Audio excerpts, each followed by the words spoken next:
உனவே டஃப்ல இருப்பேன்.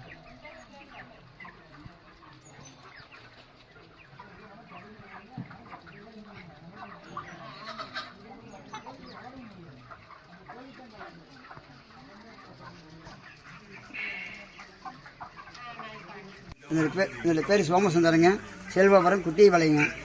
ரொம்ப நாளாக கோழி பண்ணை வச்சு நடத்திட்டு இருக்கிறேங்க. இந்த ஏரியாவில் வந்து தெருநாய் வந்துங்க ஒரு இது வரைக்கும் தொடர்ந்து ஒரு 200 வேட்டுக்கு மேலே கடிச்சு குதறிடுச்சுங்க. இன்றைக்கி நைட்டு வந்துங்க 12 மணிக்கு ஒரு 110 கோழியை வந்துங்க கடிச்சு குதறிடுச்சுங்க. இதோட சந்தை மதிப்பு வந்துங்க ஒரு 50,000 வருதுங்க. சந்தை மதிப்புக்கு தகுந்த மாதிரி எனக்கு தமிழ்நாடு அரசாங்கம் நிவாரணம் கொடுத்தே ஆகணுங்க.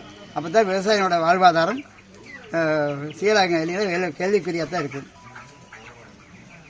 தொடர்ந்து இந்த பகுதியில் வந்துங்க கோழி பண்ணை நிறையா இருக்குது. தெருநாய் வந்துங்க நைட் டைமில் வந்து நாயை கொல்றதுக்கு தக்க நடவடிக்கை எடுத்தே ஆகணும் தமிழ்நாடு அரசு.